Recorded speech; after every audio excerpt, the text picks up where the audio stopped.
योग सिद्धांत 25वां परिच्छेद समाधि की परिभाषा। योग दर्शन के प्रारंभ में समाधिपाद के सूत्र संख्या 2 में भगवान पतंजलि देव ने योग की परिभाषा का उल्लेख करते हुए कहा है, योग चित्तवृत्ति निरोध, अर्थात चित्तवृत्ति निरोध योग। निरोध शब्द का अर्थ है नितराम रोध निरोध। चित्तवृत्तियों का किनारे तक पहुंच करके अपने स्वरूप में रुक जाना ही निरोध शब्द का शुद्ध अर्थ है।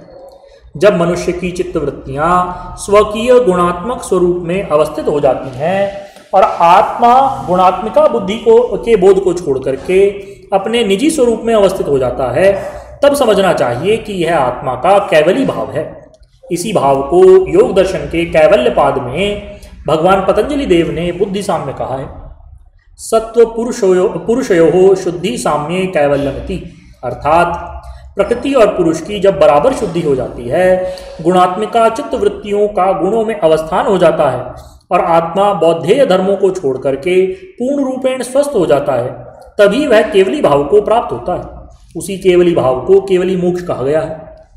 युक्त योगी का लक्षण बतलाते हुए जगदात्मा अखिल लोक पावन भगवान श्री कृष्णचंद्र ने श्रीमद् भगवद गीता में स्पष्ट रूप से कहा है, ज्ञान विज्ञान तृप्तात्मा कूटस्थो जितेंद्रिय युक्त इत्युच्यते योगी समलोष्टाश्म कांचन, अर्थात जिसकी आत्मा ज्ञान और विज्ञान से पूर्ण रूपेण तृप्त हो गया है और विकार रहित स्थिति में पहुंच गया है, तथा जिसने इंद्रियों पर पूर्ण रूपेण नियंत्रण प्राप्त कर लिया है, जिसकी दृष्टि में लोहा सोना पत्थर मिट्टी सब बराबर हैं, ऐसे योगी को युक्त योगी कहते हैं।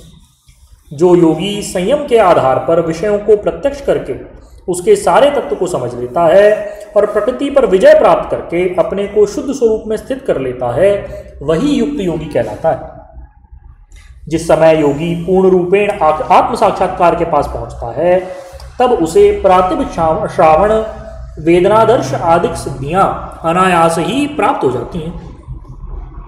आत्म साक्षात्कार हो जाने के बाद ये सब सिद्धियां हस्तामलकवत उपस्थित रहा करती हैं, जिसमें जाकर के योगी को दूरदर्शन दूरश्रवण आदि स्वाभाविक बोध होते हैं। आजकल के समाज में योग के प्रचारकों का बड़ा अभाव हो गया है। मुझे कई अखिल भारतीय योग सम्मेलनों में भाग लेने का अवसर मिला है। कुछ वर्ष पूर्व दिल्ली में आयोजित वैज्ञानिक विश्व योग सम्मेलन में भी मैंने भाग लिया। वक्ताओं के भाषण भी सुने, किंतु खेद और आश्चर्य की बात यह थी कि हमारे अपने समुदाय के अतिरिक्त दूसरे वक्ताओं ने योग समाधियां, यौगिक परिभाषाएं अथवा प्राचीन योग विज्ञान का नाम भी भली प्रकार अपने वचनों में आने नहीं दिया।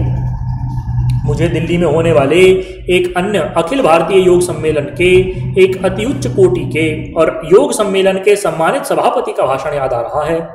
सभापति महोदय महामहिम महामंडलेश्वर योग वेदांत न्याय आदि षट दर्शनों के आचार्य थे। उनकी विद्वत्ता में किसी प्रकार की भी कमी नहीं थी, किंतु इसके उपरांत भी योग सम्मेलन के मंच पर सभापति होने के नाते उन्होंने लाखों जिज्ञासुओं की भारी भीड़ में योगियों की समाधि का मजाक उड़ाया और बतलाया कि समाधि एक बाजीगर का खेल है। उन्होंने भरी सभा में एक कहानी सुनाई कि जैसी कहानियाँ गीदड़ कुत्तों के नाम से मनोरंजनार्थ बालक स्वयं दूसरे बालकों को सुनाते हैं। श्री महामंडलेश्वर जी ने अपने व्याख्यान में वह कहानी बतलाते हुए कहा कि एक बार तमाशा दिखाने वाले बाजीगर राजा के राजभवन में जाकर के तमाशा दिखाने की प्रार्थना करने लगे।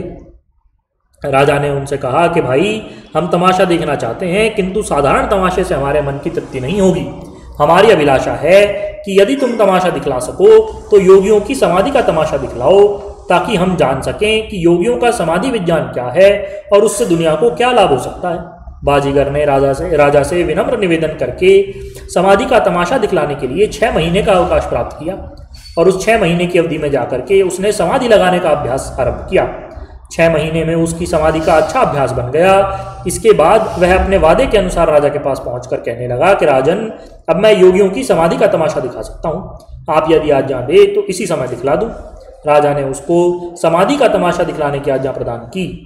बाजीगर ने अपनी अभ्यस्त विद्या के अनुसार समाधि का प्रदर्शन करने के लिए अपने प्राण कोश को ब्रह्मांड में चढ़ा लिया। इसके फलस्वरूप वह वर्षों तक समाधि में बैठा रहा। उसकी समाधि इतनी लंबी थी कि बीच में वह राजा काल की गोद में चला गया। उसके बच्चे और उसके पौत्र आदि कई पीढ़ियों तक के लोग यमराज के अतिथि बन गए। जब वह बाजीगर समाधि से उठा तो उसने देखा ना वो महल है, ना राजा, ना मंत्री, ना कोई इष्ट मित्र उस समय के वहां दिखलाई दे रहे हैं। फिर भी समाधि से उठ करके वह राजभवन में पहुंचा और हाथ जोड़ करके उसने कहा कि महाराज, मैंने समाधि का तमाशा दिखा दिया, अब मुझे इस समाधि के खेल का इनाम मिलना चाहिए। किंतु जिस राजा के सामने समाधि का तमाशा दिखलाने की प्रतिज्ञा की थी, अब वह राजा ही नहीं था जिससे इनाम प्राप्त करता। इतनी कहानी सुना करके योग सम्मेलन के सभापति महामंडलेश्वर ने भाषण देते हुए कहा कि यही योगियों की समाधि है जिसे लगाने से सर्वसाधारण को कोई लाभ नहीं होता। महामंडलेश्वर के मुख से इस कहानी को सुनकर के मुझे बड़ा आश्चर्य हुआ। योग सम्मेलन का महत्वपूर्ण मंच और उसमें भी सभा के सभापति महामहिम महामंडलेश्वर ने स्वयं अपने मुख से निराधार कहानी सुना करके योगियों की समाधि का मजाक उड़ाया। इस घटना का स्मरण करके मेरे मन में यह विचार बना कि मैं समाधि की परिभाषा और विभिन्न स्थितियों में होने वाले उनके नाम और लक्षणों का वर्णन करके इस लेख में समाधि की परिभाषा समझाऊं, जिससे हर व्यक्ति जान सके कि योगी की समाधि कितनी महत्वशाली होती है और समाधि विज्ञान को प्राप्त कर लेने वाले मनुष्य की स्थिति कितनी ऊंची होती है। भगवान पतंजलि देव ने योग की परिभाषा देते हुए लिखा है, योगः चित्त वृत्ति निरोध, अर्थात चित्त की वृत्तियों का निरोध योग कहलाता है और निरोध नाम ही समाधि का है। उपनिषदों में समाधि की परिभाषा बतलाते हुए हमारे आचार्यों ने समाधि ही समतावस्था जीवात्मा परमात्मा कह करके जीवात्मा और परमात्मा के अभेद दर्शन को समाधि बतलाया है। भगवान पतंजलि देव ने योग की समाधि को संप्रज्ञात और असंप्रज्ञात नाम से दो प्रकार की माना है। संप्रज्ञात समाधि वह कहलाती है जिसमें विपर्य मिथ्या ज्ञान आदि को छोड़ करके सत्य सत्य ज्ञान हो जाए। इसके लक्षण बतलाते हुए भगवान पतंजलि देव ने योग दर्शन में यह सूत्र लिखा है, वितर्क विचार आनंद अस्मिता रूपानुगमात संप्रज्ञातः। इस सूत्र पर भगवान व्यासदेव जी का भाष्य है, वितर्क चित्तस्यावलंबने स्थूल आभोगः सूक्ष्मो विचारः आनंद ह्लादः एकात्मिका संविद अस्मिता तत्र प्रथमः चतुष्टयानुगतः समाधि स वितर्कः, द्वितीयो वितर्क विकलः स विचारः, तृतीयो विचार विकलः सानंदः, चतुर्थः तद विकलो अस्मिता मात्र इति। सर्व एते सालंबनाः समाधयः, अर्थात संप्रज्ञात समाधि वितर्कानुगत, विचारानुगत, आनंदानुगत और अस्मितानुगत प्रकार से चार भेदों की है। असंप्रज्ञात समाधि का लक्षण और है, इसको हम आगे बतलाएंगे। संप्रज्ञात समाधि में योगी प्रकृति पर पूर्ण रूपेण विजय प्राप्त कर लेते हैं और इसके निरंतर अभ्यास के बाद वह आत्म साक्षात्कार रूप असंप्रज्ञात समाधि को प्राप्त होते हैं। संप्रज्ञात समाधि के जितने भेद हैं वे सब के सब सावलंब हैं। संप्रज्ञात समाधि को